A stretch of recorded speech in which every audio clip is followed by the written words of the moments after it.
తర్వాత కేజీ నాకు అవకాశం ఇచ్చిన కేజక్కకు కూడా వందనాలు చెల్లిస్తున్నాను. జూమ్ లో చేరి వచ్చిన సిస్టర్స్ అందరికీ వేసినాము వందనాలమ్మా. ఇప్పుడు మొదటి ప్రార్థన, ప్రారంభ ప్రార్థన మరియమ్మ సిస్టర్ చేస్తారు. Sister Mariyamma sister.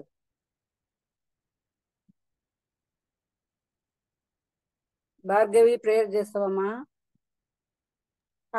Okay aunty, చేస్తాను. చేయండి.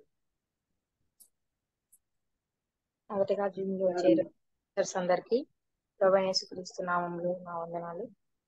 ప్రార్థన చేసుకుందాం. సర్వకృపానిధి దేవ, సమస్తం ఆధారభూత రక్షకుడా, మీకు వందనాలు, స్తోత్రములు తండ్రి. అందరిలో ఉన్నవాడవు, నువ్వాడవైన ప్రభువా మీకు స్తోత్రములు. ఆయన మొదటిసారి అవకాశం ఇచ్చిన ప్రభువా మీకు వందనాలు చెల్లించుకుంటున్నాం. ఆయన జూమ్ లో కనెక్ట్ అవుటకు, అలాగే ప్రభువా నాయన మరి దినము నన్ను ప్రేరేపించినందుకు మీకు స్తోత్రములు. నాకున్నటువంటి మరి అలాగే చేరు వచ్చిన సిస్టర్స్ని బట్టి మీకు స్తోత్రములు. మొదటగా మీరు నాయన కీర్తన ద్వారా మహిమ పొందండి. ఆయన తర్వాత మరి సాక్ష్యంలో కూడా మీరు తోడుగా ఉండండి. మరి సాక్ష్యం చెప్పే మరి ప్రభా సిస్టర్ని కూడా మీరు బలపరచండి. మీ ఆత్మ పూర్ణంగా నింపండి. ఆయన సహాయం చేయండి. మరి సిస్టర్ సాక్ష్యము అనేకులకు ఆయన తండ్రి ప్రభా మరి ప్రోత్సాహకరంగా ఉండే విధంగా ఉన్నట్లు సహాయం చేయండి. ఆయన మా జీవితాల్లో ప్రభా మరి ఈ దినం మీరు ఏం మాట్లాడబోతున్నారో ఆయన, ఏ విషయాలు మాకు నాయన మీరు నేర్పించు, ఏ విషయాల ద్వారా మేము నాయన ఇంకా బలపరచబడాలని మీరు ఇష్టపడుతున్నారు, అందుని బట్టి మిమ్మల్ని స్తుతిస్తున్నాం, గణపరుస్తున్నాం. దేవా మీరు జ్ఞాపకం చేసుకోండి. కూడిక ప్రారంభం నుంచి వరకు ఆయన ప్రభా మీ అధ్యక్షతను నడిపించండి. ఎటువంటి ఆయన సర్వర్ ఇష్యూస్, నెట్వర్క్ ఇష్యూస్ ఏం లేకుండా ఆయన ప్రభా అది అంతమునైన దేవా మరి మొత్తం మీ ఆధీనంలో ఉంచుకొని ప్రభా మీరు నిర్వహించబోతున్నందుకై మిమ్మల్ని స్తుతిస్తున్నాం, స్తోత్రం చెల్లిస్తున్నాం. ఎవరైనా మరి వచ్చిన సిస్టర్స్ ని బట్టి స్తోత్రములు. ఇంకా రావాల్సిన వారిని త్వరపెట్టి తీసుకురండి ఆయన.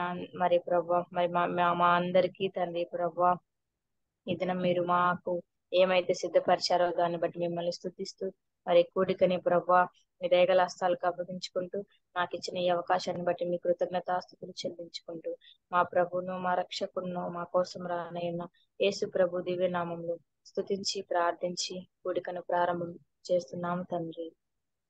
ఆమేన్. ఆమేన్. వందనాలమ్మా. ప్రారంభ ప్రార్థన చేసిన భార్గవికి వందనాలు. సరే, ఇప్పుడు పాట పాడుకుందాము. నా పేరు సత్యవేదామని. పాట పాడుకుందాము ప్రభువుని స్తుతిస్తూ.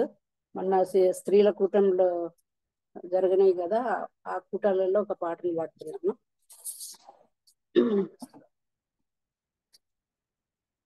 పరమా యెరూషలేమా పరిశుద్ధ భూషణాలతో వరునికై అలంకరించి సిద్ధపడే వధు సంఘమా, పరమా యెరూషలేమా పరిశుద్ధ భూషణాలతో వరునికై అలంకరించి సిద్ధపడే వధు సంఘమా, ఆమేన్ హల్లెలూయా, ఆమేన్ హల్లెలూయా, ఆమేన్ హల్లెలూయా, ఆమేన్ హల్లెలూయా, ఆమేన్ హల్లెలూయా, ఆమేన్ హల్లెలూయా, ఆమేన్ హల్లెలూయా, ఆమేన్ హల్లెలూయా.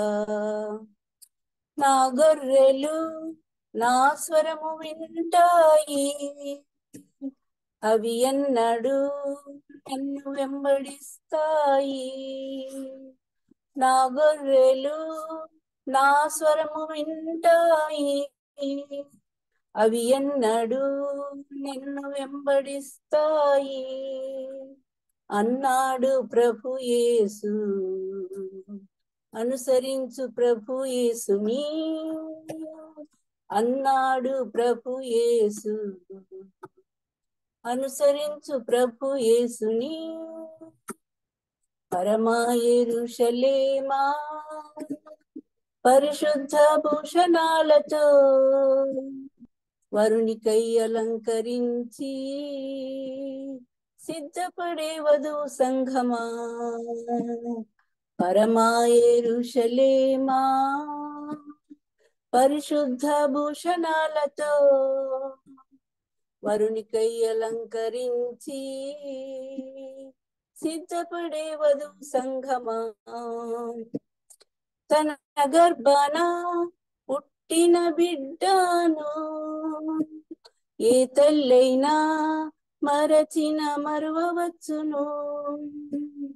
తన గర్భాన పుట్టిన బిడ్డను ఏ తల్లైనా మరచిన మరువవచ్చును.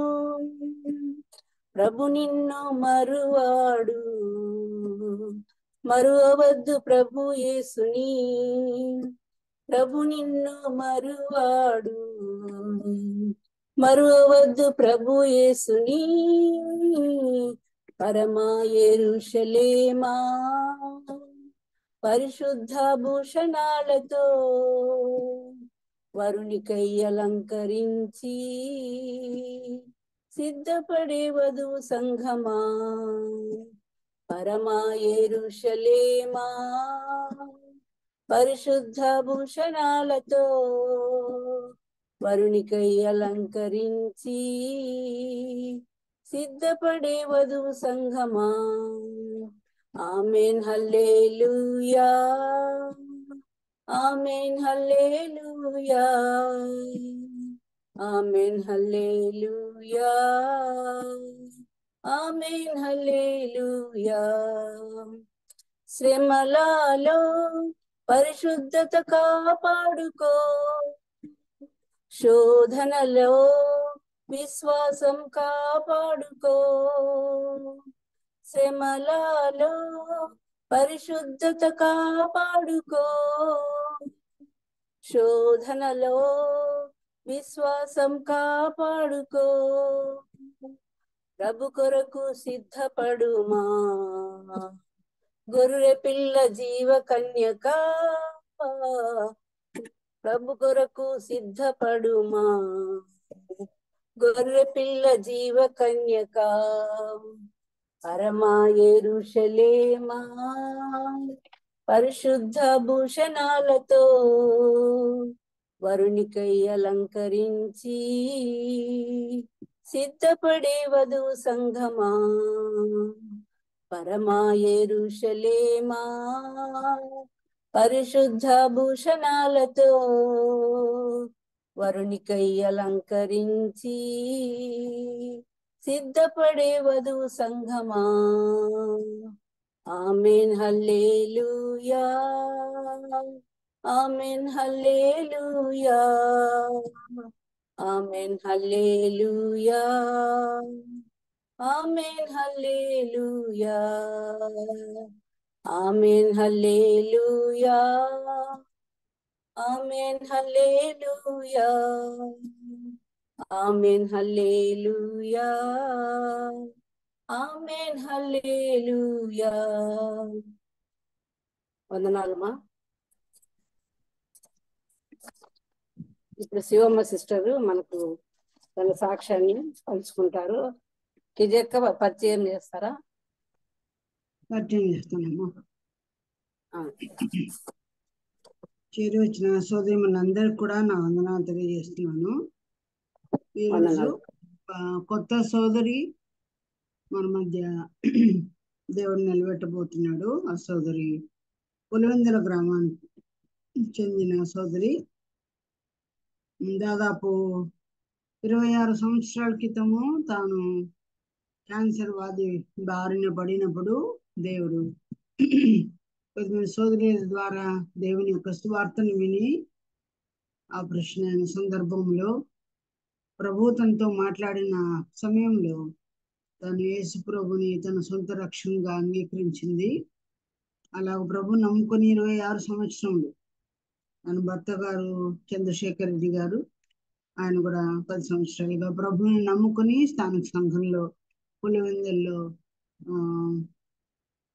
ఇద్దరు కూడా స్థానిక సంఘంలో సహవాసం చేస్తున్నారు, బాప్తిస్మం తీసుకున్నారు. వారికి 3 కుమార్తెలే. 2 కుమార్తెలు ప్రభు నమ్ముకున్నారు.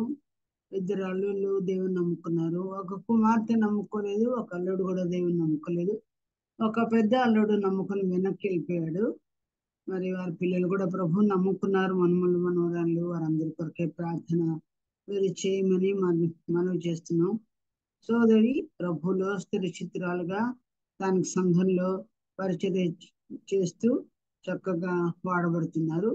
తన సొంత మాటల్లో తన సాక్ష్యాన్ని వివరంగా మనం విందాము. ఎలా రక్షించబడ్డారు, ప్రభు ఎలాగ తన జీవితాన్ని మార్చి తన కొరకు వాడుకుంటున్నారు, ఈ విషయాలన్నీ అక్కగారు తానే మనతో మాట్లాడుతున్నారు. ఈ సమయాన్ని అక్కకు అప్పగిస్తున్నాం. వర్ణాలక్క, శివమ్మక్క.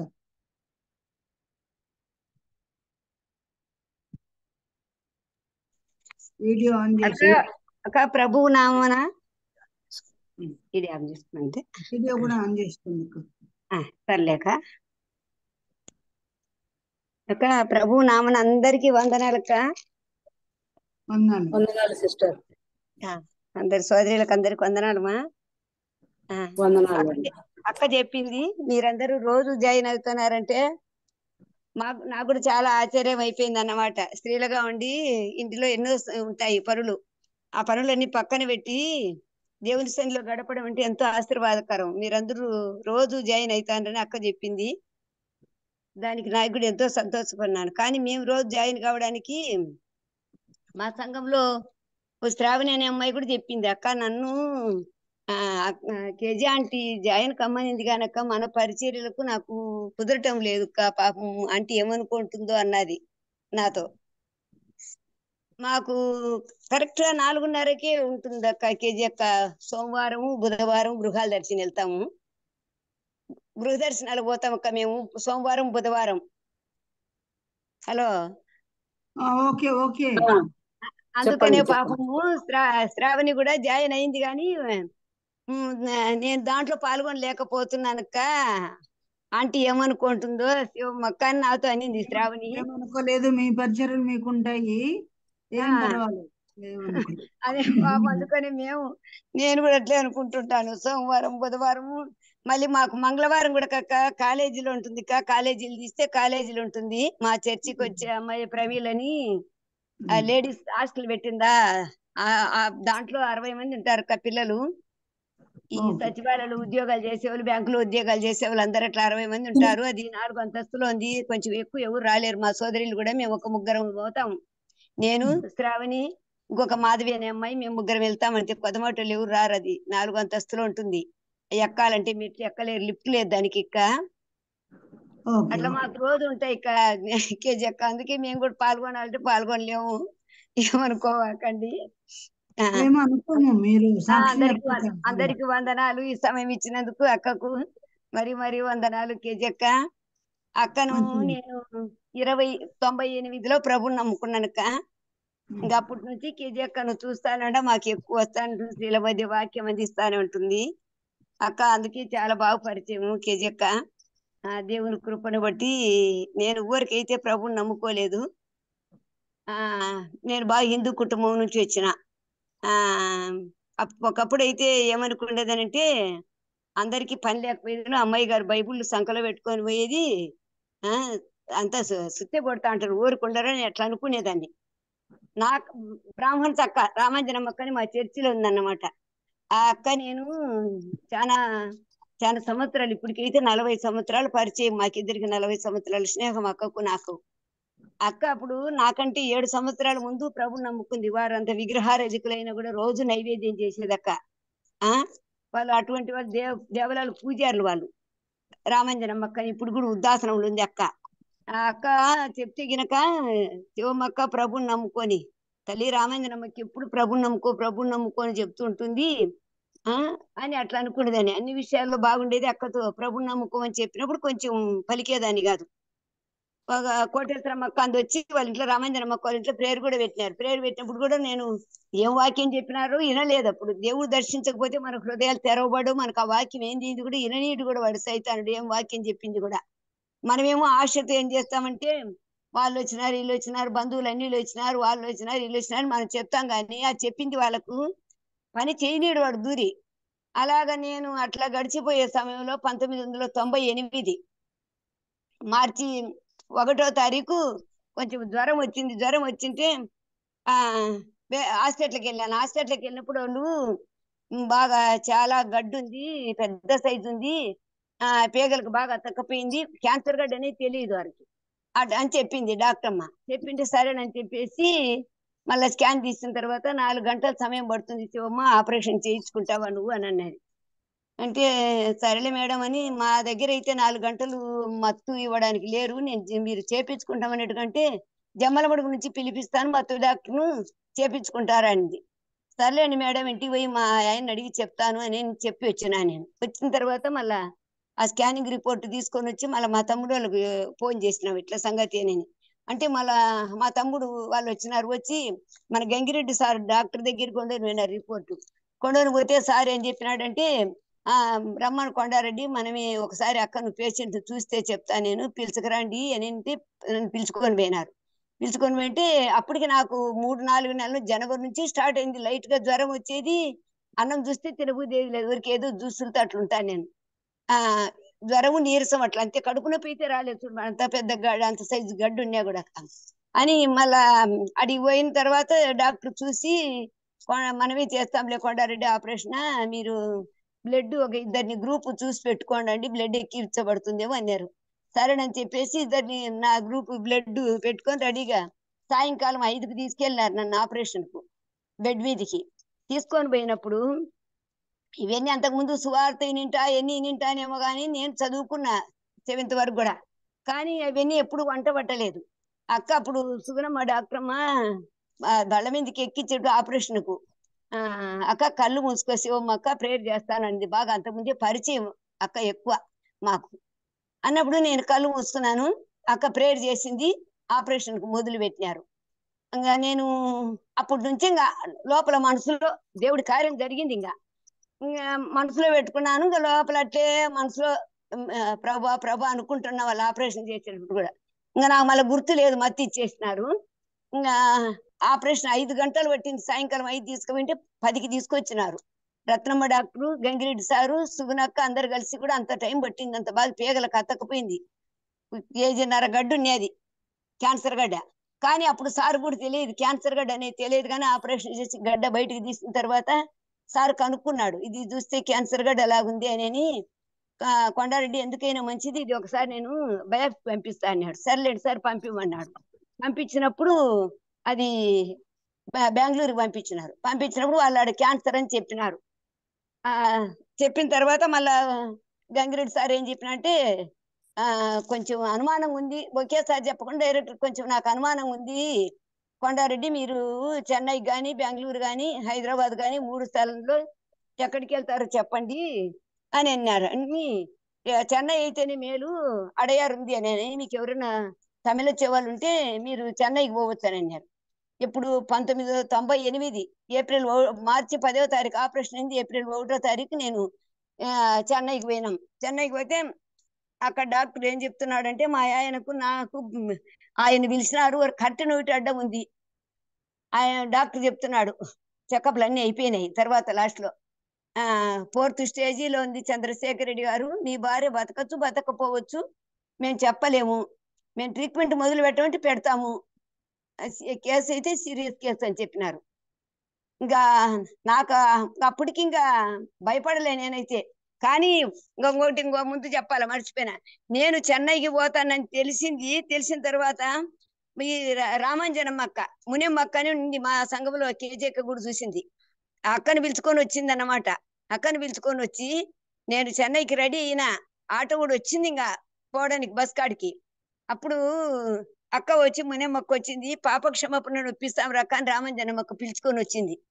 అప్పుడు అక్క వాళ్ళు వచ్చినారు, ఆటో నిలబెట్టినారు. నాకు అప్పుడు పాపక్షమాపణ ఒప్పించినారు. కొత్త నిబంధన బైబుల్ ఇచ్చినారు. పాపక్షమాపణ ఒప్పుకున్నా, కొత్త నిబంధన బైబుల్ తీసుకొని చెన్నైకి పోయినా. నేను చెన్నైకి పోయిన తర్వాత అక్కడ ట్రీట్మెంట్ మొదలు పెట్టినారు. నాకు అట్లా చెన్నైకి నుంచి పోయిన తర్వాత రూమ్ లో దిగిన వెంటనే నేను ఇంకా సీరియస్ అయిపోయి రూమ్ లోనే పడిపోయినాక స్నానం చేసి హాస్పిటల్కి తీసుకెళ్లాలనేటప్పటికి కోమా లేకపోయినా. నేను కోమా లేకపోయింటే ఇంక ఈయన బెరి బెర పోయి ఆడికి పోయి ఒక ఆయన మన తెలుగు ఆయన ఉన్నాడు బాబురావు అని ఆయన దగ్గర పోయి బాబు సార్ దగ్గర పోయి అడిగినాడు. సార్ మా భార్య ఇట్లా చాలా సీరియస్ గా అంటే పడిపోయింది సార్ రూమ్ లో నేను. చంద్రశేఖర్ రెడ్డి ఆటో తీసుకొని నువ్వు తొందరగా తీసుకొని రాపు అన్నారు. సార్ నేను చెప్పేసి తీసుకొని పోయినాడు. పొద్దున 8ంటికి కోమాలేకి పోయింటే సాయంకాలం 6ంటికి తెలివి వచ్చింది. అంతమంది డాక్టర్లంతా చుట్టుకున్నారు ఒకటేమైనా. ఇంకా హాస్పిటల్లోనే అడ్మిట్ చేసుకున్నారు. అక్కడ హాస్పిటల్లోనే 1 నెల ఉన్నాను. మళ్ళీ ఒకసారి మధ్యలో మళ్ళీ సీరియస్ అయిపోయి మళ్ళీ అక్కడ కోమాలో పోయినా, నేను కోమాలేకి పోయినా. ఇంకా ఫస్ట్ కీమో పెట్టినారు. ఫస్ట్ కీమో పెట్టిన వెనకమ్మడికి ఏం చేసినానంటే ఇంకా నా తర్వాత కూతురు వచ్చినది, నా రెండో కూతురు. నాకు 3 కూతుర్లు. పెద్ద అమ్మాయి ప్రభుని నమ్ముకోలే, ఆ అమ్మాయికి ఒక బాబు ఒక పాప. రెండో అమ్మాయి ప్రభుని నమ్ముకుంది, మూడో అమ్మాయి ప్రభుని నమ్ముకుంది. ఆ రెండో అమ్మాయి నా తర్వాత మా 1 సంవత్సరం బాబును వదిలిపెట్టేసి వచ్చింది నాతో. ఇంకా 22 రోజులు అప్పటికి అయింది. ఇంక ఏడుస్తాంది, అమ్మా నాకు చూడబుద్ధి అవుతుంది మా పిల్లోని చూడబుద్ధి అవుతుంది మా అని. ఇంకా నన్ను ఆడు వదిలిపెట్టి రావడానికి లేదు, ఆ పాప ఒకటి రావడానికి లేదు అని చెప్పేసి, అమ్మా రమణ సార్ని అడుగు మా పదామని. సరేనని చెప్పేసి సార్ని అడిగితే సార్ వద్దమ్మా నీ పరిస్థితి బాగలేదు, వద్దు వద్దు వద్దు అన్నాడు. అన్నా కూడా వినకుండా సారు నన్ను కొద్ది రోజులు పంపిండు సార్, మా ఊరికి పోయిస్తే నాకు బాగుంటుంది సార్ అంటే సరేలేమ్మని 4 రోజులు ఇచ్చినాడు అంతే. ఇంకా వచ్చినాము ఇద్దరము. నేను పాప ఆటో తీసుకొని వచ్చి బస్సు ఎక్కి బస్సుకు తొడుకొని వచ్చింది. వచ్చి నీ తెల్లవారుతానగానే మళ్ళీ వచ్చి మళ్ళీ కడుపు నొప్పి వచ్చి అక్క సుగనే కొల్ల గంగిరెడ్డి హాస్పిటల్లో చేర్చినారు. మళ్ళీ కోమాలేకి పోయినా. మళ్ళీ కోమాలేకి పొద్దున అర్ధరాత్రి కోమాలేకి పోయినాను. అర్ధరాత్రి తొడుకొని పోయినాను నన్ను హాస్పిటల్కు. సాయంకాలం 5 అయింది. 5 అయినా కూడా మన మెలకు రాలే. అప్పుడు కొంచెం అట్లా కదిలానంట. అక్క అక్కతో పోయి చెప్పినాడు మా ఆయన, ఎట్లా చేయాలమ్మా అని ఏడ్చినాడంటే మేమేం చేయలేమన్నా దీనికి అని అక్క వచ్చింది. అట్లా మా ఆయన పోయేటప్పటికే నేను అన్నా, నువ్వు పోవద్దు మా అమ్మ అంటాను, నాకు వినపడుతుంది కానీ మాట్లాడలేకుండా. పొద్దుటి నుంచి అన్నం కూడా తినలే. ఇంటికి పోయి శేఖరా పోయి బెడ్షీట్లు అన్న తీసుకొని రాపో, నువ్వు అన్నం తినేని అంటాంది. అప్పుడు అట్లా చిన్న ఏలు దొరికింది. ఏలు పట్టుకున్నా, వద్దు వద్దు నువ్వు పోవద్దు, నేను పోతాండా నేను పైకి పోతాడనేనని. ఆయన చేయి జాడిపించుకొని సుగునక్క దగ్గర ఏడ్చినాడు. అక్క వచ్చి ప్రేయర్ చేసింది, కన్నీటితో ప్రేయర్ చేసింది. అక్క ప్రేయర్ చేసిపోయిన ఒక 20 నిమిషాలకు నాకు మెలకు వచ్చింది చూడి. అట్లా చెన్నైలో కోమాలే పోయినప్పుడు కూడా అంతే. ఒక విజయవాడ సిస్టర్ నా పక్కన ఉన్నది. ఆ సిస్టర్ కూడా ఆడ ప్రేయర్ చేసింది కన్నీటితో. ఆయిల్ రాసింది. నాకంతా గస్స ఆయాసం తిరుక్కోలేకున్నప్పుడు ఆమె ప్రేయర్ చేసి ఆయిల్ రాసిన తర్వాత నాకు అక్కడ కూడా ఆడుగు చెన్నైలో కూడా బాగుండేది. అట్లా 3 సార్లు నేను కోమాలేకి పోయి తిరిగి బ్రతికిన దేవుని కృపను బట్టి. కానీ దేవుని దయను బట్టి ఒక్కటి తీర్మానం చేసుకున్నా, నేనైతే బ్రతుకుతాననేమో అనుకోలేదు కానీ ఒకటి అనుకుంటా అంటే, ప్రభా ఆడు చూసి అందరినీ చూసి చాలా మంది నా ముందే చనిపోతున్నారు, మా పక్క మంచంలో చనిపోతారు, అట్లా చనిపోతానే ఉంటారు. బాగా వచ్చిన వాళ్ళంతా చనిపోతున్నారు. ప్రభా బ్రతికితే నీ సేవ చేస్తా, చనిపోతే నీ రాజ్యంలో ఉంటా, నన్ను బాప్తిసం వరకు బ్రతికి ప్రభా, నీ బిడ్డగా ఒక్కరోజు నేసాలు ప్రభా అనుకుంటాను నేను. అట్లా అనుకొని అనుకునేది, రోజు ప్రేయర్ చేసుకునేది. నాకు దేవుడు కొత్త నిబంధన బైబిల్ కొండను, ఆ కొత్త నిబంధన బైబిల్ చదువుకుంటా ఉన్నా కూడా అప్పటికే సువార్త, వారికి సువార్త చెప్పాలి, వీరికి సువార్త చెప్పాలా అనేది నా బిడ్డ పక్కన ఉండే పిల్లలకి అందరికి కూడా వయసు పిల్లలు ఉంటారు. ఒక పాప నెల్లూరు అమ్మాయి లత అని, పాపం బ్లడ్ క్యాన్సర్ తో ఉన్నది. ఆ అమ్మాయి గుడక పోయి చెప్పినాను, లత మనం ఎట్లయినా మంది ఇది గాలిలో పెట్టిన దీపం లాంటి వారు, మనం ఎప్పుడు చనిపోతామో చెప్పలేము. ప్రభువు నమ్ముకోవాలి లత, ప్రభువు నమ్ముకుంటే మనం పరలోకం చేరుతాము అనేని. సరేలే ఆంటీ అని ఆ పిల్లకు పాప క్షమాపణ కూడా ఒప్పించిన. ఆ పిల్ల ఈ బైబిలే తీసుకుంటుంది, కొత్త నిబంధన బైబిల్ తీసుకుంటుంది. ఆ పిల్ల ఇంతసేపు చదువుకుంటుంది, నేను ఇంతసేపు చదువుకుంటుంది. నా పక్క మంచమే ఆ పాపకు. ఇంకొక పాప లక్ష్మి అని వచ్చింది, ఆ పిల్లకి అట్లే చెప్పిన. ఈ పక్క ఆ పాప, ఆ పక్క ఈ పాప, నేను మధ్యలో. అట్లా దేవుడు నాకు అప్పుడే కూడా సువార్త భారాన్ని ఇచ్చినాడు. అక్కడ వాళ్ళకు సువార్త చెప్దాం, వీళ్ళకి సువార్త చెప్దాం అని అట్లా. కానీ 8 నెలలు టైం పట్టింది నాకు ట్రీట్మెంట్ తీసుకొని వచ్చే తలికే. 7 కీమోలు ఇచ్చినారు, 25 కరెంట్లు పెట్టినారు. పోయిండేది మార్చిలో పోయింటే డిసెంబర్కు నాకు నవంబర్కు అయిపు చేసుకొని వచ్చిన కరెంట్లు. డిసెంబర్లో ఇంకాడికి ట్రీట్మెంట్ అంతా మొత్తం అయిపోయింది. కానీ ఒక్క 3 ఏళ్ళు సంవత్సరం నెల తిరిగిన, 3 సంవత్సరాలు నెల 3 సంవత్సరాలు 2 నెలలకు ఒకసారి తిరిగిన, 3 సంవత్సరాలు 3 నెలలకు ఒకసారి తిరిగిన చెన్నైకి hospital.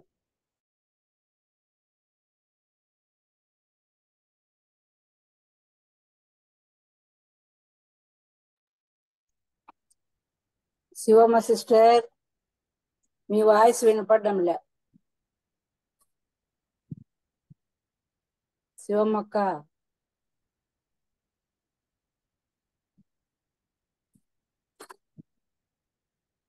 Shivamma sister,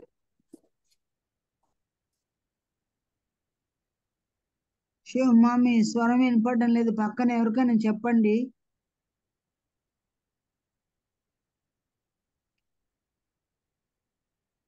Shivamma phone చేస్తాను.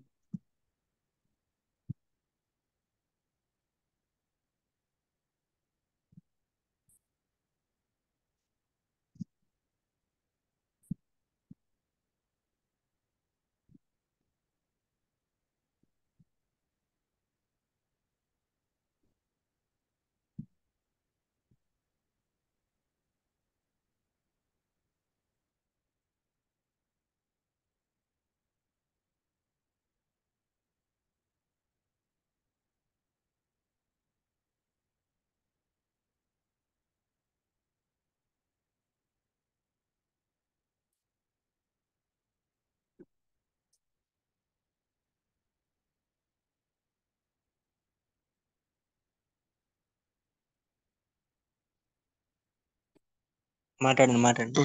హలో అక్క. ఆ, హలో. చెప్పండి అమ్మా. చెప్పండి, వినపడుతుంది. వినపడుతుంది అక్క. వినపడుతుంది. ఇప్పుడు ఎవరిదో ఒకటి కాల్ వచ్చింది, అది కట్ అయింది లేక. సరే అక్క. దేవుని కృపను బట్టి ఇక దేవుడు సువార్త భారం ఇచ్చినాడు, సువార్తకి వెళ్తుంటాను. కానీ నా జీవితంలో, నా లైఫ్ లో సంఘానికి కూడా ఎప్పుడు ఆలస్యంగా వచ్చిన రోజు అంటూ ఉండదు అక్క. అందరికన్నా ముందే రావాల నేను. ఏ ఆదివారం కూడా ఎగరగొట్టుకోను. ఎక్కడికి వెళ్ళినా కూడా నేను సంఘాన్ని ఎత్తుక్కుంటా ముందే. దేవుని సన్నిధిని పోగొట్టుకోను. ఆదివారం రోజు దేవుని దినం అదే. నేను ఇజక్క వినపడుతుందా? వినపడుతుంది. అలాగా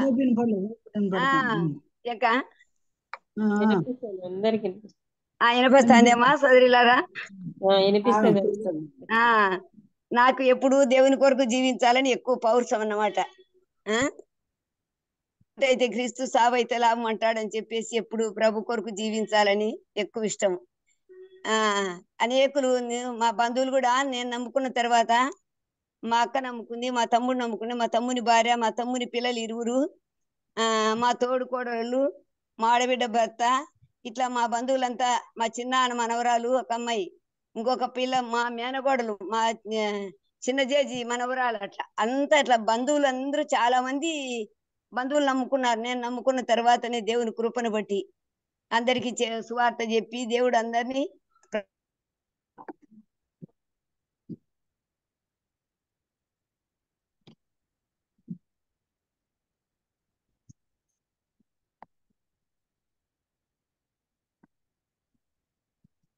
మళ్ళించినాడు.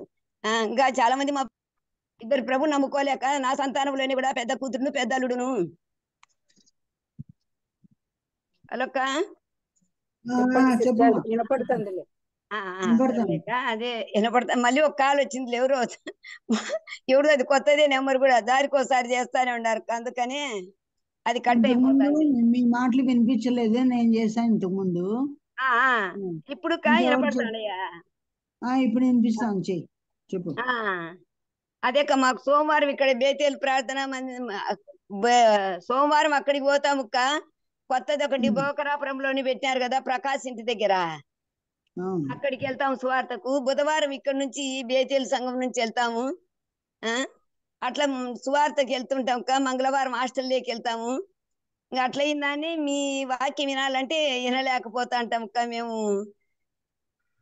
పర్వాలేదు, మీ సేవకి వెళ్ళండి. దానికోసం ఎక్క నేను కూడా పాపం అక్క అంతగా పెట్టింది, నేను పాల్గొనలేకపోతున్నానే అని బాధపడుకుంటాంట. అక్క జూమ్ యాప్ లో పాల్గొనలేకుండానే నేను. అక్క కేజీ అక్క, చెప్పండి, వాక్యం కూడా చెప్పండి. దేవుని కృపను బట్టి నాకు దేవుడు మంచి ఆరోగ్యం ఇచ్చినాడుక. ఇప్పుడు 26 సంవత్సరాలు. ఎప్పుడు దేవుని కొరకు జీవించాలనేది నాకు ఇష్టం, అంతే. ఎంతకాలం ఉంటాం మనం భూమి మీద ఉండేది కొంతకాలమే మనం అనేని. ఆ, అక్క చెప్పండి. వాక్యానికి వెళ్దాము. దేవుని కృపను బట్టి చిన్న ప్రేయర్ చేస్తానక్క. ఓకే ఓకే చెప్పుకుంటా పో, చెప్పుకుంటా వెళ్ళు. అక్క చెప్పుకుంటా వెళ్ళు, వింటా అన్న అందరికి అనిపిస్తుంది. సరే అక్క, చిన్న ప్రార్థన చేస్తాం అక్క. ఓకే. ప్రియ సత్య సంపన్నుడగు మా తండ్రి, పరలోకమందున్న మా నాయన, నీకే స్తోత్రాలు, వందనాలు, కృతజ్ఞతాస్తుతులు చెల్లించుకుంటున్నాం ప్రభా. నీ దయను బట్టి, నీ కృపను బట్టి, నీ ప్రేమను బట్టి, నీ వాత్సల్యతను బట్టి, నీ బంగారు పాదాల కొందనాలు తండ్రి. పరిశుద్ధతను బట్టి నీవు మహనీయుడవు. స్తుతి కీర్తనను బట్టి పూజనీయడానికి స్తోత్రములు.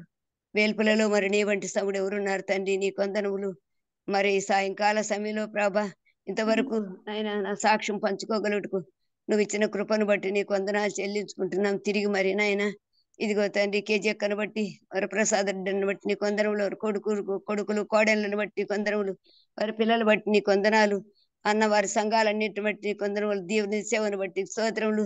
అక్క కన్నకు వృద్ధాప్యం మంచి ఆరోగ్యం ఇచ్చి దేవా కృప చూపు తండ్రి నీ కొందరములు. తిరిగి నాయన ఇదిగో తండ్రి జూబిలపులు పాల్గొన్న ప్రతి సహోదరిని బట్టి నీ కొందరములు చెల్లించుకున్నాం. వారి కుటుంబాలు కూడా దీవించి ఆశీర్వించి ప్రభా నాయన ఎవరి కాళ్ళు ఉంటుండగా ప్రభా నీ సేవకై నీ పనికై వాడబట్టుకు కృప చూపుతండి నీ కొందరములు. భూమి మీద మా దినములు కొద్దియే తండ్రి నాయన నువ్వు ఎరుగుతండి నీ కొందరములు. మేము నిన్నటి వారం రేపటి వారం కాదు ప్రభా, నీ కొందరాలు. తిరిగి మరి నాయన ఆవిషించి ఆరోగ్యం ఇచ్చి సజీవు లెక్కలు నిలిపి ఈ సాయంకాల సమయంలో నీ సన్నిధిలో మాకు ఇచ్చిన కమూల్యమైన సమయాన్ని బట్టి స్తోత్రములు చెల్లించుకుంటున్నాం తండ్రి. తిరిగి మరి నాయన వాక్యానికి వెళ్తుండగా కూడా ప్రభా నీవే నీ కృపలో జ్ఞాపకం చేసుకో తండ్రి నీ కొందరములు. నేను కూడా నాయన జ్ఞానం లేదని, ఎన్నిక లేదని ప్రభా నువ్వు ఎరుగుతండి నీ కొందనాలు. మరి నువ్వే కృప చూపుదేవా నీ కొందనాలు చెల్లించుకున్నావు. అన్నిట్లో నీ ఘనత కలిగించుకోమని, ముందున్న సమయాన్ని దీవించమని మా తండ్రి నీ ప్రియకుమారుడు మా ప్రభును మా రక్షకుడైన యేసు ప్రభు నామమును బట్టి అడిగి వేడుకుంటున్నాం మా పరమ తండ్రి. ఆమేన్. ఇంకా ఒకటి చెప్పలే, అక్కకు చెక్కకు వచ్చినప్పుడే నాకు కూడా కరోనా వచ్చింది. అది 2 సార్లు కరోనా వచ్చిపోయింది. దేవుని కృప, కరోనా నుంచి కూడా దేవుడు తప్పించినాడు నన్ను. క్యాన్సర్ జబ్బు నుంచి కాపాడినాడు. ఆ మరణకరమైన రోగం నుంచి. నాకు 4th స్టేజీలో ఉంది నా క్యాన్సర్. 4th స్టేజీలో నుంచి బ్రతికినానంటే దేవుని కృప. 1, 2 పర్వాలే, 3, 4 వచ్చి అది కష్టమైంది. కానీ దేవుడు 4th స్టేజీలోంచి నన్ను బ్రతికించినాడు. ఎందు నిమిత్తాన్ని బ్రతికించినాడు? దేవుని సేవ కొరకు, దేవుని పని కొరకయ్యే బ్రతికించినాడు. దేవునికి సాక్షిగా నిలబెట్టుకున్నాడు సంఘంలో. 4వ స్టేజీలోంచి బతకాలంటే కష్టమే. దేవుని దయ ఈ రోజు ఇట్లుండానంటే. నేను 2 సార్లు కరోనా వచ్చింది. అప్పుడు అక్క కరోనా వచ్చింది అన్నప్పుడు కూడా నాకు వచ్చింది. నేను అనుకున్నా ప్రభా నాకు బాగుంటే అక్కకు పరిచర్య చేయని పోయింది. నేను కేజీ అక్కకు భయం అక్కను పంపించినారు, లేకుంటే నేనైనా పోయిందని అనుకున్నా నేను. దేవుని కృప, అక్కకు ఆరోగ్యం ఇచ్చినాడు, నాకు ఆరోగ్యం ఇచ్చినాడు. మనందరినీ కరోనా నుంచి కాపాడి దేవుడు మంచి ఆరోగ్యాలు ఇచ్చినాడు. అందరం బట్టి దేవుని స్తుతించుదాము. తిరిగి మరి ఇప్పుడు వాక్య ధ్యానానికి వెళ్తుండగా అందరికీ తెలిసిన వాక్యమేను. దేవుడు ఎందుకో మరి నాకు అబ్రహాముల గురించే ఎక్కువ నేను కూడా కొంచెం ఆలోచిస్తూ ఉంటానులే. అబ్రహాం ఆదికాండము 16వ అధ్యాయంలో, ఆదికాండం 16వ అధ్యాయము 1వ వచనం నుంచి, అబ్రహాము భార్య అయిన శారాయి అతనికి పిల్లలు కనలేదు. ఆమెకు ఆగరను ఐగుప్తురాలైన దాసి ఉండెను. కాగా శారాయి ఇదిగో నేను పిల్లలను కనకుండా యెహోవా చేసి ఉన్నాడు. నీవు దయచేసి నా దాసితో పొమ్ము, ఒకవేళ ఆమె వలన నాకు సంతానమును కలుగవచ్చునని అబ్రహాముతో చెప్పారు. అబ్రహాము శారాయి మాట వినడు. కాబట్టి అబ్రహాము కనాను దేశములో 10 ఏండ్లు కాపురం ఉన్న తరువాత అబ్రహాం భార్య అయిన శారాయి తన దాసి అయిన ఆగర్ను ఐగుప్తురాళ్ళు తీసుకొని తన పెనిమిటి అయిన అబ్రహామునకు భార్యగా ఉండునట్లు అతనికి ఇచ్చెను. అతడు ఆగరుతో పోయినప్పుడు అది గర్భవతి ఆయను. అది తాను నైతునని తెలుసుకున్నప్పుడు దాని యజమానురాలు దృష్టికి నీచమైనది ఆయన. అప్పుడు శారాయి, నా ఉసురు నీకు తగులును, నేను నా దాసిని నీ కౌగిటి ఇచ్చిన తర్వాత తాను గర్భవతి నైతునని తెలుసుకున్నప్పుడు నేను దాని దృష్టికి నీచమైన దాన్ని అయితిని. నాకును నీకును యెహోవా న్యాయము తీర్చు అబ్రహాంతో నేను. అందుకు అబ్రహాము, ఇదిగో నీ దాసి నీ చేతిలో ఉన్నది, నీ మనసు వచ్చినట్లు దాన్ని చేయమని శారాయితో చెప్పింది. శారాయి దాన్ని శ్రమ పెట్టినందున ఆమె యొద్ద నుండి అది పారిపోగా యెహోవా దూత అరణ్యములో నీటి బుగ్గ యొద్ద, అనగా సూరు మార్గములో బుగ్గ యొద్ద ఆమెను కనుగొని, శారాయి దాసి అయిన ఆగరు, ఎక్కడి నుండి వచ్చితివి, ఎక్కడికి వెళుతున్నావని అడిగినందుకు నా యజమానురాలైన శారా యొద్ద నుండి పారిపోవచ్చున్నాను. అప్పుడు యెహోవా దూత, నీ యజమానురాలి యొద్దకు తిరిగి వెళ్ళి ఆమె చేతి క్రింద అణిగి ఉండమని దానితో చెప్పాను. మరి యెహోవా దూత, నీ సంతానము నిశ్చయముగా విస్తరింపజేసేదను, అది లెక్కింప వీలు లేనంత విస్తారమునని దానితో చెప్పాను. మరి యెహోవా దూత, ఇదిగో యెహోవా నీ మొరను వినెను, నీవు గర్భవతి ఉన్నావు, నీవు కుమారుని కని అతనికి ఇస్మాయిల్ అని పేరు పెట్టెదవు. అతడు అడవిగాడిది వంటి వాడు, మనుష్యుడు. అతని చెయ్యి అందరి చేతులు అతనికి విరోధముగా ఉండును. అతడు తన సహోదరులందరి ఎదుట నివసించునని దానితో చెప్పగా, అది చూసుచున్న దేవుడవు నీవే అను పేరు తనతో మాట్లాడిన యెహోవా పెట్టాను. ఏలయనగా నన్ను చూసిన వాని నేనిక్కడ చూసితిని కదా అని అనుకొనేను. అందుచేత నీటి బొగ్గ యొద్ద బెయేర్లహోరి అను పేరు పెట్టబడెను. అది కాదేశును బెరేదుకును మధ్యనున్నది. తరువాత ఆగరు అబ్రహామునకు కుమారుని కనెను. అబ్రహాము ఆగరు కనిన తన కుమారునికి ఇస్మాయిల్ అని పేరు పెట్టెను. ఆగరు అబ్రహామునకు ఇస్మాయిల్ కనినప్పుడు అబ్రహాము 86 ఏండ్లు వాడు. అబ్రహాము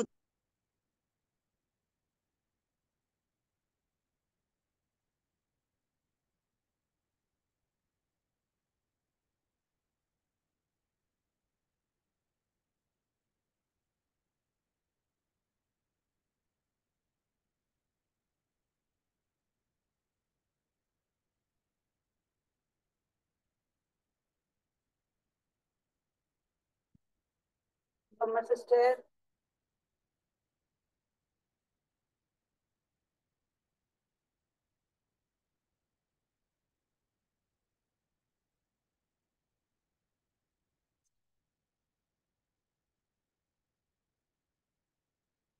ఏమమ్మ సిస్టర్ వినపడ్డం లేదు, లెఫ్ట్ అయిపోయినట్టు.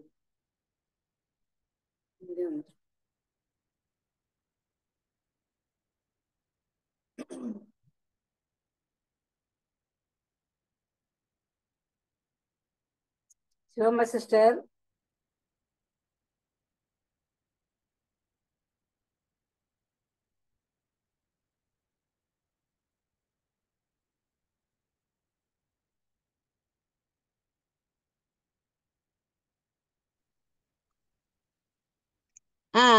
అక్క వినపడలే? వినపడలేదు. ఇప్పుడు వినపడుతుందిలే. ఇప్పుడు వినిపిస్తుందిలే.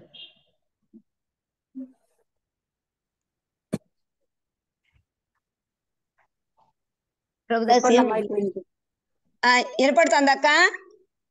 వినిపిస్తుంది. అదే కట్ అవుతుంది ఇక్క. మరి ఒకసారి ఏమో సార్కి మాటికి అక్క అందరూ మనం విన్న వాక్యమేను, కానీ ఒక్కొక్కరితో దేవుడు ఒక్కొక్క రకంగా మాట్లాడతాడు. చారాయి అనే మాట గయ్యాలి అని మనకు తెలుసు కదా ఇంకా, మనం అందరం విన్న మాటే. దేవుడు అబ్రహాంకి ఏం చెప్పినాడు 15వ అధ్యాయంలో? ఇది జరిగిన తర్వాత వాక్యం అబ్రహాముకు దర్శనమందు వచ్చి, అబ్రహాము భయపడకము, నేను నీ కేడమును నీ బహుమానమును అత్యధిక మరగనని చెప్పాను. ఏం చెప్పినాడు? దేవుడు నీకు సంతానం ఇస్తానని చెప్పినాడు. కానీ దేవుని మాట నమ్మినాడు అని చెప్పు. అంత భక్తుడైన అబ్రహాం కూడా చూడు ఎట్లా పడిపోయినాడు చూడి. భార్య చెప్పినంత మాత్రం నేనొచ్చునక్క, దేవుడు మనకు సంతానం ఇస్తానని చెప్పినాడు, మనం వేచి ఉందామని దేవుడు నమ్మకస్తుడని చెప్పినాడా? చెప్పలేదు చూడి. ఆనాడు ఆదాము ఎలాగ బలహీనుడైపోయినాడు, అవో మాట విన్నాడో, ఈనాడు అబ్రహాం కూడా బలహీనుడైపోయి శారా మాట విన్నాడు చూడక్క. అలాగా ఎంత భక్తులైనా కూడా పడిపోతున్నారనమాట. శారా ఏం చేస్తున్నది? నా దాసితో బొమ్మని తనే చెప్పి మళ్ళీ ఎట్లా చేస్తాను చూడు ఆగర్ను. గర్భవతి అని కూడా అనుకోకుండా ఇంట్లో నుంచి ఎల్లగొట్టింది. ఎల్లగొట్టినప్పుడు మనుషులు ఎంత మంది వెలివేసినా కూడా దేవుడు వెలివేసేవాడు కాదు చూడి. తను ఎడారి పట్టుకొని పోయింది, ఎడారిలోన్నప్పుడు దేవుడు దర్శించినాడు చూడి. దేవుడు దర్శించి అంతవరకు ఏమన్నా అతిశయపడిందేమో. అప్పుడు ఏమన్నాడు దేవుడు ఆగర్తో, నువ్వు నీ యజమానురాలికి అణిగి మణిగి ఉండిపోని పంపించినాడు, అంటే నువ్వు తగ్గించుకోమని చెప్పినాడు.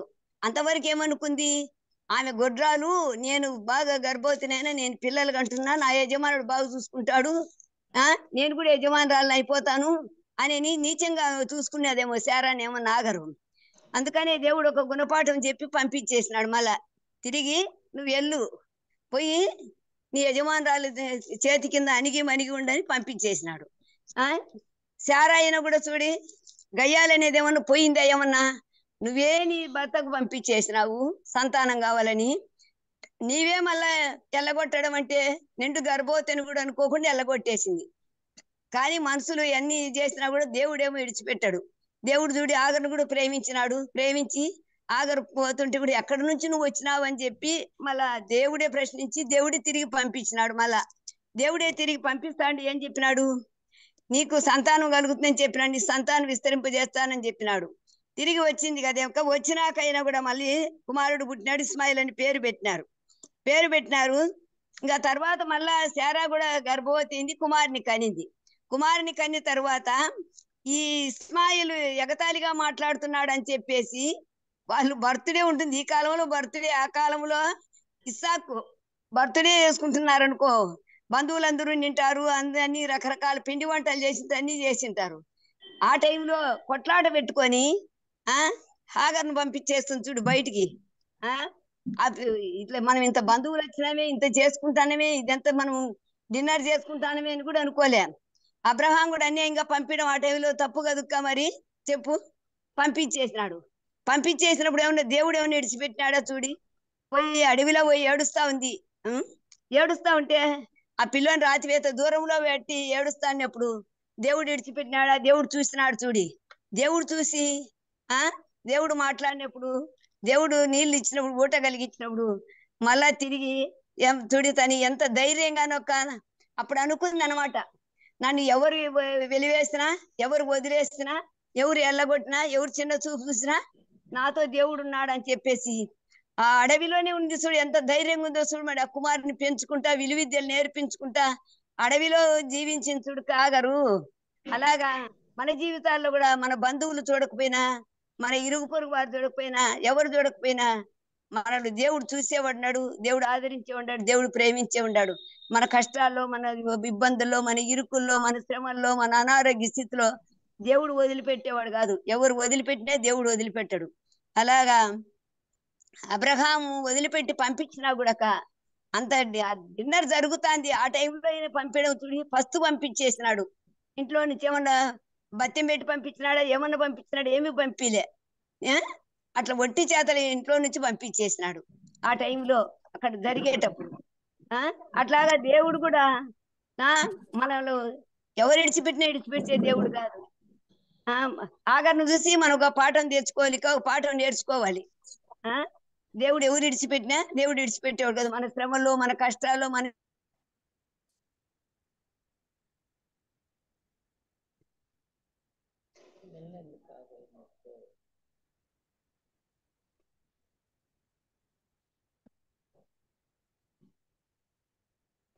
ఇబ్బందుల్లో హలో వినపడుతుంది అక్క? కాదులే మళ్ళీ ఒక వినిపిస్తుంది మళ్ళీ కట్.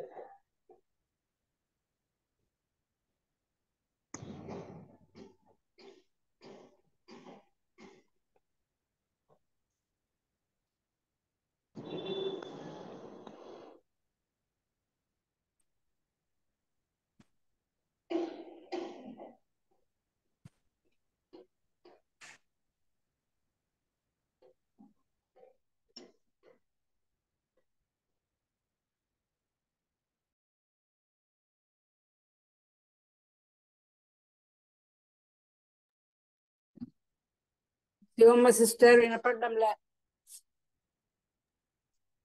మళ్ళీ మ్యూట్లోకి పోయినారు మీరు. కాల్ వచ్చింది ఒకటి. సరే సరే, ఇప్పుడు వినపడుతుంది లేక కాల్ వచ్చిందిలే ఒకటి. వినపడుతుంది సిస్టర్. యవనస్తులు ఉంటే చూడండి అమ్మా, యవన కాలంలో దేవుని సేవ చేయండి. దేవుని రాకడ ఎంతో సమీపంగా ఉంది. అనేక ఆత్మలు రక్షించబడాలి. మనమందరం పూనుకోవాలి. ఎక్కడి నుంచి ఎవరో రారు, సంఘంలో మనమే లేయాలి సోదరిలంగా. మేము సోదరిలంలే, అన్నోళ్ళే చేయాల్సిన అవసరం లే. మనం కూడా అందరం దేవుని సేవ చేయాలి. అనేకులు మనం మాదిరిగా ఉండి దేవుని సేవ చేస్తాం. అబ్రహాంలో కూడా ఎన్నో లోపాలు ఉన్నాయి, ఎన్నో ఆశీర్వాదాలు కూడా ఉన్నాయి. అబ్రహాం చూసి మనం నేర్చుకోవాల్సినవి కూడా ఎన్నో ఉన్నాయి. అబ్రహాంలో లోపాలు ఉంటాయి, మనలో లోపాలు ఉంటాయి. కానీ మనం దేవుని కొరకు జీవిద్దాం, మన లోపాలన్నీ సరిచేసుకొని. అబ్రహాము ఆతిథ్యం ఇచ్చే కుటుంబం అబ్రహాంది, ప్రార్థన చేసే కుటుంబం అబ్రహాంది. అలాగా మనం కూడా ప్రేమించే కుటుంబం. చూడి, లోతును తీసుకొచ్చుకున్నాడు. ఎవరు ఈ కాలంలో కన్న పిల్లలు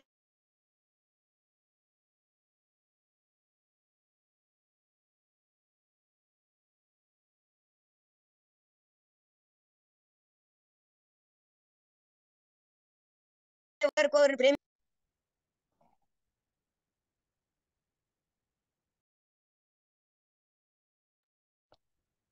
మనం కూడా మన జీవితాల్లో దేవుని కొరకు జీవిస్తామా? యవనస్తులు ఉన్నారే, మీరు కూడా అందరూ జూమ్ యాప్లో పాల్గొన్నారేమో. హలో హలో ఉన్నారండి, ఉన్నారు. దేవుని కొరకు జీవితండి, దేవుని కొరకు పని చేయండి. నాకున్న పట్టుదల మా పిల్లలకు లేదు. నా పిల్లలు అంత పట్టుదల కలిగిన వారు కాదు. దేవుని కొరకు జీవించాలంటే మనం సమయాన్ని మెయింటైన్ చేసుకోవాలి. ముందు అన్నిటికాడికి విలువైంది అని చెప్పండి అమ్మా. సమయాన్ని కేటాయించుకోవాలి. నా జీవితంలో, నా లైఫ్ లో, నా 26 సంవత్సరాల నుంచి కూడా నేను ఆలస్యంగా వచ్చిన దినాలంటూ ఉండవు. చూడి, నేను సంఘానికి నియామక కూటలకు ఎగరగొట్టిన దినాలంటూ ఉండవు. నేను ఎక్కడ నా బిడ్డ తాడితే కేరళలో ఉంటే కూడా మన భాష అర్థం కాదు, వాళ్ళు అక్కడ మలయాళం మాట్లాడతారు. అయినా నేను కేరళలో కూడా సంఘాన్ని ఎత్తుకులాడుకొని అక్కడ కూడా సంఘానికి పోయేదానిమ్మా. నేను పాప తాడితే మా పాప ట్రీట్మెంట్ తీసుకుంటా అంటే కేరళలో నేను కొట్టాయం దగ్గర. అట్లాగా నేను ఎప్పుడు ఎక్కడున్నప్పటికీ చెన్నైలో కూడా నేను మళ్ళీ కొంచెం బాగున్న తర్వాత నేను మందిరాన్ని ఎత్తుకొని చర్చి దగ్గర ఒక మందిరం ఉంటే కూడా తమిళంలో అయినా కూడా వెళ్తూ ఉంటాడు. చూడి, అట్లాగా మనమందరం కూడా నియామక కూటాలకు చక్కగా వస్తాము. అనేకులు దేవుని సన్నిధికి నడిపిస్తాము. యవ్వనకాలంలో దేవుని సేవ చేస్తాము. మనం ప్రార్థన చేద్దాము. దేవుని కృపను బట్టి ఎన్నో ఆత్మలు నశించి నరకానికి వెళ్తున్నాయి. ఈ లోకం భయంకరంగా ఉన్నది. యవనస్తుల పిల్లలు ఉంటే లోకంలో మీ పిల్లలు ఎవరొస్తుంటే మీరు ప్రార్థన చేయండి. ప్రార్థన అనేది ఎప్పుడు వృధా కాదు. మా సంఘములో మా అక్క, నేను కూడా ఇట్లా రక్షించబడినా అంటే మా పెద్దమ్మ కూతురు అన్నమాట. ఆమె ఎప్పుడు 50 సంవత్సరాల కిందట ప్రభుని నమ్ముకుంది. పిల్లలు ఏమి లే వాళ్ళకు, ఇద్దరు భార్యాభర్త, ఇరువురు వాళ్ళు 50-60 సంవత్సరాలు ఏంటి వాళ్ళు ప్రభుని నమ్ముకొని. ఆమె ఎంతో ప్రార్థన చేసిందేమో, ఆమెకు పిల్లలు లేదు, మేనగోడలను జాక్కునేది. దేవుని కృపను బట్టి ఈరోజు మేనగోడలు కుమారుడు కూడా ఈరోజు సేవ చేస్తా అంటాడు. చూడి, అట్లాగా దేవుడు మన ప్రార్థన ఎప్పటికీ ఇడిచిపోడు. మతంనాయిరెడ్డి అని అక్క కూడా ఇనింటుంది, కేజీ అక్క కూడా. ఆయన మా చుట్టుపక్కల, మా పులివిందల పక్కల చుట్టుపక్కలంతా కూడా ఎంతో సువార్త చేసినాడు. ఆయన పేరే మతంనాయిరెడ్డి అని వచ్చింది. ఆయన ఎప్పుడు 50-60 ఏళ్ల కిందట దేవుని సేవ చేసినాడు. అటువంటి ఆయన ప్రార్థన వృధా కాలేదు. ఆయన కొడుకేమో రక్షించబడలేదు, కానీ ఆయన కుటుంబం భక్తి కలిగిన కుటుంబమే. కానీ కోడలు కొడుకు అంతా కూడా, కొడుకు అంతా తన జీవితకాలం అంతా తాగి అట్లా ఈ పార్టీ వాళ్ళతో తిరిగి ఆయన చనిపోయినాడు. ఆయన జీవితం పోయింది. కానీ దేవుడు 3వ తరంలో వదిలిపెట్టలేదు. కొడుకు కుమార్తె ప్రభుని నమ్ముకుంది. ఇప్పుడు కోడలు ప్రభుని నమ్ముకుంది. మనవరాలు పిల్లలు, 3 పిల్లలు ఉంటే 3 ప్రభుని నమ్ముకొని దేవుని సేవ చేస్తున్నారు. అట్లా మనం చేసిన ప్రార్థన గంటమ్మడికి ఏముంటుంది అనేదేం కాదు, కానీ నీటి మీద ఆహారం వేడేది ఒక రోజుకు ఫలిస్తుంది. దేవుడు చెప్పిన మాట ఖచ్చితంగా నెరవేరుతుంది. మనం చేసిన ప్రార్థన మనమన్లకో ఇంకొకరికో 3వ తరంలో 4వ తరంలో కూడా ఫలిస్తుంది. మీరు ఇప్పుడే ఎవరు రక్షణ పొందలే అనుకో, అక్కడ మన కుటుంబాల్లో కూడా దేవుని కృపను బట్టి 3వ తరంలో అయినా కూడా దేవుడు వదిలిపెట్టాడు ఎప్పుడైనా కూడా. అలాగా యవ్వన కాలంలో దేవుని కొరకు జీవించి దేవుని సేవ చేద్దాం. మనమందరం రాకడ సమీపంగా ఉంది, మనమందరం సిద్ధపడదాము, అనేకులు సిద్ధపరుస్తాము. పౌరుషం కలిగి ప్రభు కొరకు జీవిద్దాము. సోదరులారా, అందరికి వందనాలమ్మా. నా చిన్న సాక్ష్యం, చిన్న వాక్యమే. నాకు వాక్యము అంత తక్కువే, గాని భయం వాక్యం చెప్పాలంటే సువార్త మాత్రం విగ్రహారాధికులకైనా చెప్తా, ఎటువంటి రౌడీలకైనా సువార్త కృపావరం ఇచ్చినాడు దేవుడు. సువార్త బాగా చెప్తా, గానీ వాక్యం చెప్పాలంటే కొంచెం ఇంతకుముందు బాగా చెప్తాను నేను. అప్పుడు కొంచెం తీసుకుంటా అంటే వాక్యం. ఇప్పుడు ఇంకా వయసు అయిపోయింది కాబట్టి 68 సంవత్సరాలు ఇప్పుడు నాకు. అయినా దేవుడు బలము శక్తి తగ్గిపోకుండా ఇచ్చినాడు. మళ్ళీ షుగర్ ఉంది ఒక పక్క, కానీ ఏ ఒక్క నియామక కూటం పోగొట్టుకోను, ఏ పరిచర్య పోగొట్టుకోను. శనివారం మళ్ళీ మందిరం కడుగుని వస్తా ఖచ్చితంగా. 4 రోజులు మీటింగ్లు ఉన్నా 4 రోజులు కానీ ఒక్కోసారి ఇంతకుముందు అన్న వారం పెడతా అన్నాడు అన్ని సంఘాలలో. ఆ వారం కూడా ప్రతిరోజు 3 గుట్ల కిందనే కూర్చుంటా. 3 గుట్ల ఈయన వచ్చేదాన్ని, వారం రోజులు పోయేదాన్ని ఇన్ని సంఘాలకు కూడా. అలాగా మనమందరం దేవుని సన్నిధిలో గడిపి దేవుని కొరకు అందరినీ సిద్ధపరిచి మనం సిద్ధపడి రాకడికి ఎదురు చూస్తున్నాం. ఓ యేసు రారమ్మని పిలిచే వారంగా మనందరం సంఘముకు క్షమాభివృద్ధి కలిగినట్లు, ఆత్మలకు నెమ్మది కలిగినట్లు, అనేకులకు ఆశీర్వాదకరంగా, దేవునికి మహిమకరంగా మనం అందరం జీవిస్తాము. నాకు కొంచెం వివాహాల భారం ఉంటుంది అన్నమాట ఎక్కువ. నేను కొంతమందిని ఒక 7, 8, 10 వివాహాలు కూడా జరిగించింటే దేవుడు నన్ను వాడుకున్నాడు. అట్లంటే నాకు అది ఒక భారం. ఎందుకంటే ప్రభుని నమ్ముకుంటే వివాహాలు కావుని దేవుడి నామం దూషించబడకూడదు అన్ని జనాంగంలో అని ప్రయాస పడతా అంటే అందరి కొరకు. వందనాలు సిస్టర్ అందరికి, మీకు అందరికి వందనాలు. వందనాలు సిస్టర్.